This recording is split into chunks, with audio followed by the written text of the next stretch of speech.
Hello friend, फिर से बहुत बहुत स्वागत है आप सभी का आपका अपना यूट्यूब चैनल मेजर टारगेट पर। तो फ्रेंड, आज की इस वीडियो में हम लोग क्लास 10 एग्जाम 2024 के लिए सोशल साइंस का मोस्ट इंपॉर्टेंट एमसीक्यूज क्वेश्चंस को देखेंगे। जी हाँ दोस्तों, ये सभी प्रश्न सामाजिक विज्ञान के काफ़ी महत्वपूर्ण मोस्ट वीवीआई ऑब्जर्व क्वेश्चंस का तीसरा पार्ट को देखने वाले हैं। ठीक है, इससे पहले हम लोग सामाजिक विज्ञान के 2 पार्ट को देख चुके हैं। ठीक है, जिनमें हम लोग काफ़ी महत्वपूर्ण ऑब्जर्व क्वेश्चंस को यहाँ पे हम लोग देखने वाले हैं। जी हाँ दोस्तों, इस पार्ट में हम लोग ऐसे महत्वपूर्ण ऑब्जर्व क्वेश्चंस को देखेंगे। अगर आप ये 30% को अच्छी तरीके से पढ़ लेते, याद कर लेते हैं ना, तो आपके बोर्ड एग्जाम में ये 30 में से 25% जो ना दोस्तों आपके बोर्ड एग्जाम में 100% 2024 के फाइनल मैट्रिक बोर्ड एग्जाम में देखने को मिलेगा। ठीक है, तो फ्रेंड फटाफट से क्लास को लाइक कर दीजिएगा और दोस्तों चैनल पर नए हैं ना तो प्लीज़ दोस्तों चैनल को सब्सक्राइब कर लीजिएगा। साथ में बगल में नोटिफिकेशन बेल आइकन आएगा, इसे प्रेस करके ऑल पर जरूर सेलेक्ट कर लीजिएगा। और दोस्तों जो भी विद्यार्थी अभी तक हमारे व्हाट्सएप ग्रुप में नहीं जुड़े हैं तो फटाफट से मेरा व्हाट्सएप नंबर को नोट कर सकते हैं। मेरा व्हाट्सएप नंबर है 6206076569। इस नंबर को आपको सेव करना और बोलना है कि सर व्हाट्सएप ग्रुप में जोड़ दीजिए, तो हम आपको व्हाट्सएप ग्रुप में जोड़ देंगे। ठीक है, तो चलिए दोस्तों शुरू करते हैं यहाँ पे आज के पहले नंबर प्रश्न से। तो फ्रेंड आज का फर्स्ट प्रश्न जो कि आपके बोर्ड एग्जाम 2024 के लिए बहुत ही महत्वपूर्ण है। तो फ्रेंड यहाँ पे आपको बताना है कि विकसित राज्यों की क्या अधिक होती है, काफ़ी महत्वपूर्ण है। ठीक है, तो यहाँ पे देखिएगा दोस्तों, ऑप्शन ए में आपका दिया प्रति व्यक्ति या फिर पूंजी निर्माण दर, और ऑप्शन सी में आपका दिया गया वस्तुओं का मूल्य, और ऑप्शन डी है सेवाओं का मूल्य। तो फ्रेंड आपको पता होना चाहिए जो भी राज्य विकसित होता है ना दोस्तों, उसकी क्या अधिक होती है, प्रति व्यक्ति आय अधिक होती है। यानी कि यहाँ पे इसका ए वाला ऑप्शन जो है ना बिल्कुल ही करेक्ट आंसर हो जाएगा। और दोस्तों आपके एग्जाम में एक प्रश्न ये पूछे आते हैं कि किस राज्य की प्रति व्यक्ति आय सबसे ज़्यादा है, तो गोवा राज्य की प्रति व्यक्ति आय सबसे ज़्यादा है। और दोस्तों किस राज्य की प्रति व्यक्ति आय सबसे कम है, तो आपको ये भी पता होना चाहिए दोस्तों, ये बिहार राज्य की प्रति व्यक्ति आय क्या है दोस्तों, सबसे कम है। ठीक है, इसको अच्छी तरीके से याद कर लीजिएगा, बोर्ड एग्जाम में पूछे जाएंगे। अब चलिए फ्रेंड देखते हैं यहाँ पे नेक्स्ट क्वेश्चन की तरफ बढ़ चलते हैं। तो फ्रेंड देखिएगा यहाँ पे दूसरा नंबर प्रश्न क्या कराएगी, यहाँ पे आपको बताना है कि पृथ्वी पर कितना प्रतिशत जल पाया जाता है, काफ़ी महत्वपूर्ण है। ठीक है, तो फ्रेंड आपको पता होना चाहिए पृथ्वी पर जो है ना दोस्तों 71% जल पाई जाती है। इसका बी वाला ऑप्शन जो है ना बिल्कुल ही करेक्ट आंसर हो जाएगा। और दोस्तों 29% जो है ना दोस्तों क्या पाई जाती है, भूमि पाई जाती है, यानी कि जिन पर हम लोग रहते हैं। चलिए देखते हैं यहाँ पे तीसरा नंबर प्रश्न जो कि आपके बोर्ड एग्जाम के लिए बहुत ही महत्वपूर्ण है। ठीक है, तो यहाँ पे आपको बताना है कि भारत का खोज किसने किया। ठीक है, काफ़ी महत्वपूर्ण है दोस्तों, आपको पता होना चाहिए दोस्तों भारत का खोज किसने किया था, वास्को डी गामा ने किया था। यानी कि इसका सी वाला ऑप्शन जो है इसका बिल्कुल ही करेक्ट आंसर हो जाएगा। एक प्रश्न ये पूछे आते कि अमेरिका की खोज किसने की थी, तो कोलंबस ने की थी। इसे आपको साथ में याद होना चाहिए। चलिए देखते हैं यहाँ पे अगला प्रश्न की तरफ बढ़ चलते हैं। अब आइए फ्रेंड देखते हैं यहाँ पे चौथा नंबर प्रश्न क्या कराए कि यहाँ पे आपको बताना है कि झारखंड के झरिया क्षेत्र में मुख्यतः क्या पाई जाती है, काफ़ी महत्वपूर्ण है। फटाफट से बताइए झारखंड के झरिया क्षेत्र में क्या पाई जाती है, वो आपको बताना है। तो फ्रेंड क्या पाई जाती है, कोयला पाई जाती है। यानी कि यहाँ पे डी वाला ऑप्शन जो है ना बिल्कुल ही करेक्ट आंसर हो जाएगा। बोर्ड एग्जाम के लिए बहुत ही महत्वपूर्ण है। और दोस्तों आपके एग्जाम में एक प्रश्न नहीं पूछे आते हैं कि भारत के किस राज्य में कोयला सबसे अधिक पाई जाती है, तो झारखंड राज्य में कोयला सबसे अधिक पाई जाती है। और दोस्तों आपके एग्जाम में एक प्रश्न नहीं पूछे आते हैं कि कोयला कितने प्रकार के होते हैं, तो कोयला 4 प्रकार के होते हैं। ठीक है, चलिए देखते हैं यहाँ पे अगला प्रश्न की तरफ बढ़ चलते हैं।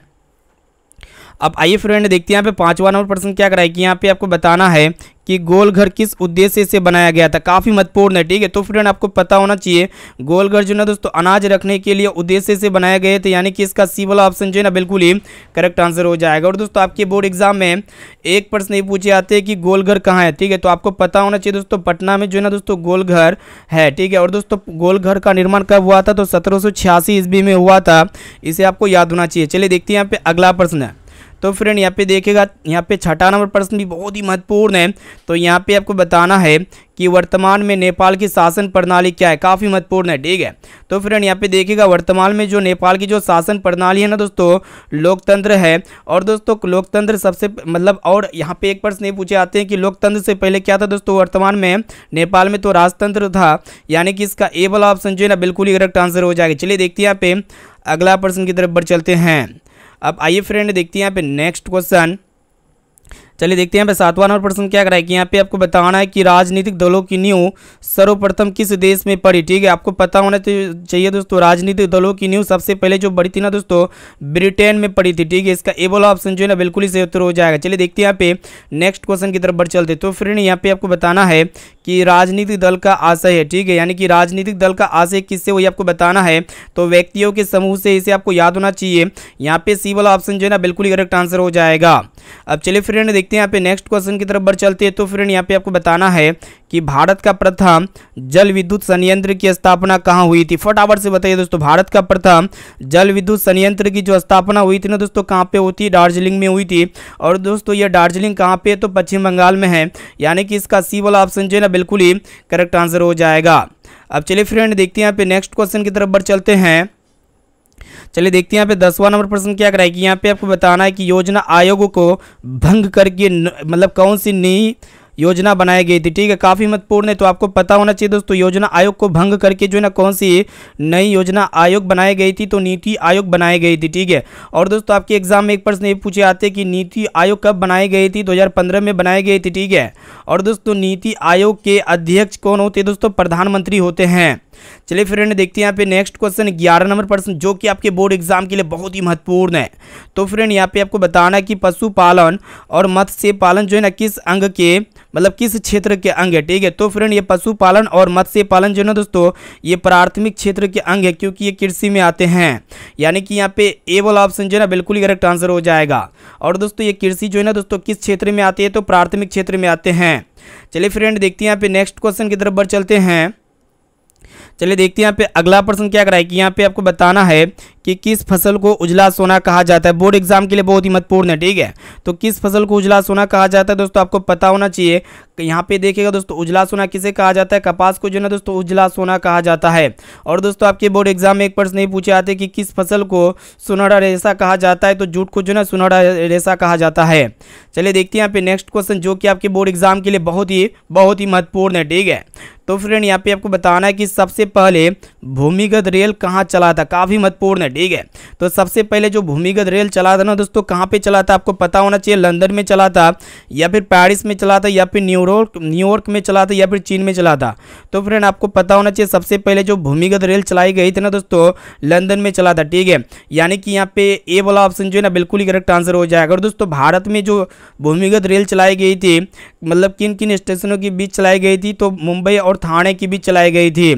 अब चलिए फ्रेंड देखते हैं यहाँ पे नेक्स्ट क्वेश्चन की तरफ बढ़ चलते हैं। देखिएगा यहाँ पे 14 नंबर प्रश्न क्या कराएगी, यहाँ पे आपको बताना है कि अर्थव्यवस्था कितने प्रकार के होते हैं। ठीक है, तो अर्थव्यवस्था कितने प्रकार के होते हैं, तो आपको पता होना चाहिए दोस्तों। अर्थव्यवस्था मुख्य 3 प्रकार के होते हैं दोस्तों, क्या क्या होते हैं, पूंजीवादी अर्थव्यवस्था होते हैं, दूसरा होता है जातिवादी समाजवादी अर्थव्यवस्था, और तीसरा होता है दोस्तों मिश्रित अर्थव्यवस्था। ठीक है, तो पहला क्या होता है दोस्तों, पूंजीवादी, दूसरा होता है आपका समाजवादी, और तीसरा क्या होता है दोस्तों, मिश्रित अर्थव्यवस्था होते हैं। ठीक है, चलिए देखते हैं यहाँ पे नेक्स्ट क्वेश्चन की तरफ बढ़ चलते हैं।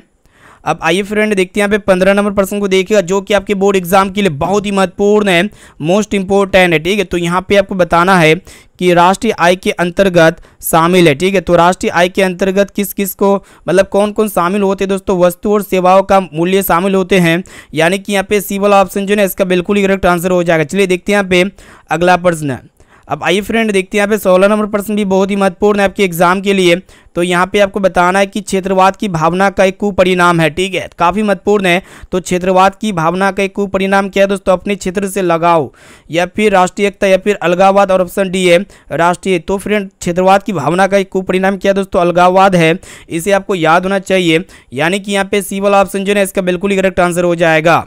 अब चलिए फ्रेंड देखते हैं यहाँ पे नेक्स्ट क्वेश्चन की तरफ बढ़ चलते हैं। तो फ्रेंड अभी तक जो भी विद्यार्थी इस क्लास को लाइक नहीं किए ना, तो प्लीज़ दोस्तों जल्दी से आप फटाफट से क्लास को लाइक कर दीजिएगा। और दोस्तों चैनल पर नए हैं ना, तो प्लीज़ दोस्तों चैनल को सब्सक्राइब कर लीजिएगा। साथ में बगल में नोटिफिकेशन बेल आइकन आएगा, इसे प्रेस करके जो ना दोस्तों ऑल पर जरूर सेलेक्ट कर लीजिएगा। चलिए देखते हैं यहाँ पे 17 नंबर प्रश्न क्या कराए कि यहाँ पे आपको बताना है कि गांधी जी ने सत्याग्रह का प्रयोग पहली बार कहाँ किया, काफ़ी महत्वपूर्ण है। देखिएगा यहाँ पे ऑप्शन ए में आपका दिया भारत में, और ऑप्शन बी है दक्षिण अफ्रीका में, या फिर इंग्लैंड में, और ऑप्शन डी है रूस में। ठीक है, तो फ्रेंड आपको पता होना चाहिए गांधी जी ने सत्याग्रह का जो पहला प्रयोग किया था ना दोस्तों, कहाँ पे किया था, दक्षिण अफ्रीका में किया था। यानी कि इसका बी वाला ऑप्शन जो है ना बिल्कुल ही करेक्ट आंसर हो जाएगा।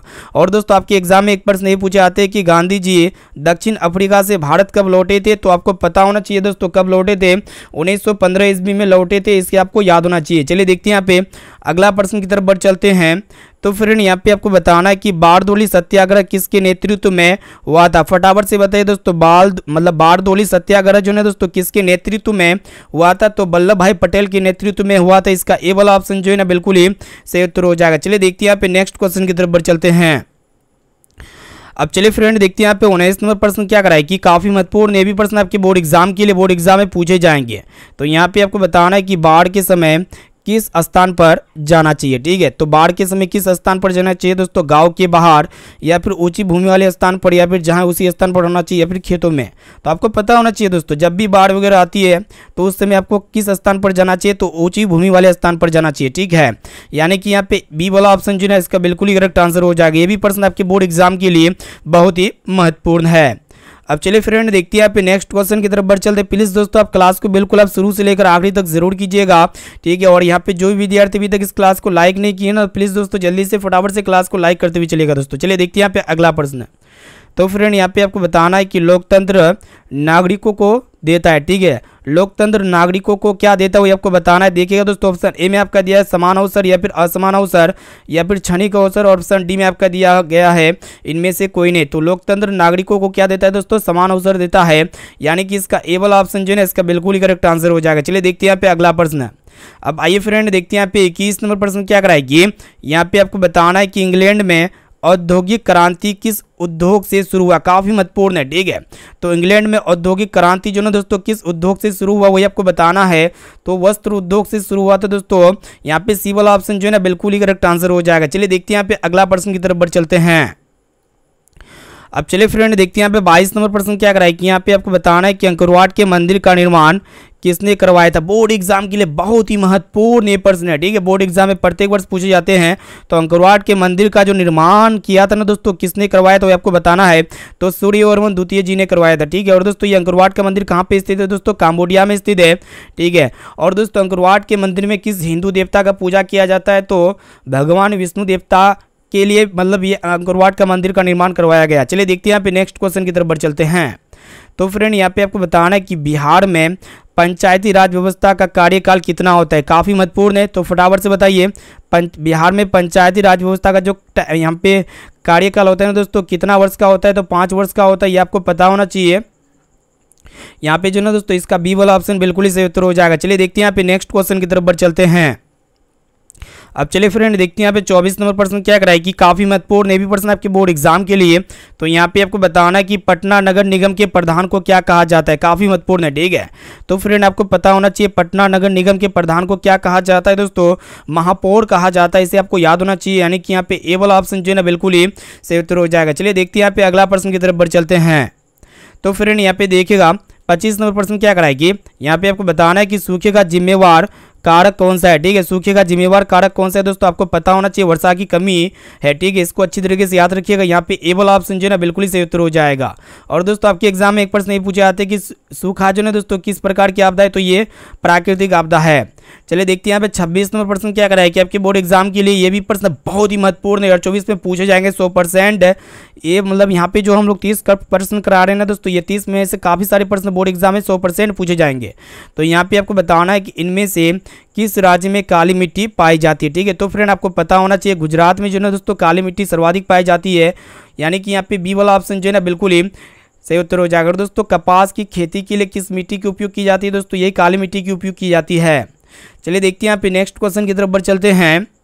तो फ्रेंड यहाँ पे देखिएगा अगला नंबर प्रश्न क्या कराए कि यहाँ पे आपको बताना है कि बिहार में नहरों से सर्वाधिक सिंचाई किस जिले में होती है, काफ़ी महत्वपूर्ण है। ठीक है, तो बिहार में नहरों से सबसे ज़्यादा सिंचाई दोनों जो है ना दोस्तों किस जिले में होती है, तो देखिएगा रोहतास में, या फिर सिवान में होती है, या फिर पटना में होती है, या फिर गया में होती है। तो आपको पता होना चाहिए दोस्तों बिहार में नहरों से सबसे ज़्यादा सिंचाई जो होती है ना दोस्तों रोहतास जिले में होती है। इसे आपको याद होना चाहिए। यहाँ पे ए वाला ऑप्शन जो है ना इसका बिल्कुल ही सही उत्तर हो जाएगा। चलिए देखते हैं यहाँ पे अगला प्रश्न। अब आइए फ्रेंड देखते हैं यहाँ पे अगला प्रश्न क्या कराए कि यहाँ पे आपको बताना है कि भारत में अब कितने जिले, ठीक है, कितने राज्य, यहाँ पे आपको राज्य बताना है, ठीक है। तो भारत में कितने राज्य है दोस्तों वर्तमान में, तो अभी जो है ना दोस्तों प्रेजेंट में 28 राज्य है, ठीक है। और दोस्तों पहले कितने राज्य थे दोस्तों, 29 राज्य थे, ठीक है। इसको अच्छी तरीके से याद रखिएगा, यानी कि अभी 28 राज्य बचा हुआ है, ठीक है। चलिए देखते हैं यहाँ पे नेक्स्ट क्वेश्चन की तरफ बढ़ चलते हैं। तो फ्रेंड यहाँ पे देखिएगा अगला नंबर प्रश्न क्या कराए कि यहाँ पे आपको बताना है कि प्लास्टिक मुद्रा का एक उदाहरण है, ठीक है। फटाफट से बताइए प्लास्टिक मुद्रा का एक उदाहरण क्या है दोस्तों, आपको पता होना चाहिए दोस्तों। प्लास्टिक मुद्रा का एक उदाहरण क्या है, चेक या फिर बैंक ड्राफ्ट है या फिर एटीएम कार्ड है या फिर मिश्रित मुद्रा है। तो इसका जो सही और सटीक आंसर लगता है ना दोस्तों, आप फटाफट से कमेंट सेक्शन में जाके बता सकते हैं। तो प्लास्टिक मुद्रा का एक उदाहरण क्या है दोस्तों, एटीएम कार्ड है, यानी कि यहाँ पे सी वाला ऑप्शन जो है ना बिल्कुल ही सही उत्तर हो जाएगा। चलिए देखते हैं यहाँ पे नेक्स्ट क्वेश्चन की तरफ बढ़ चलते हैं।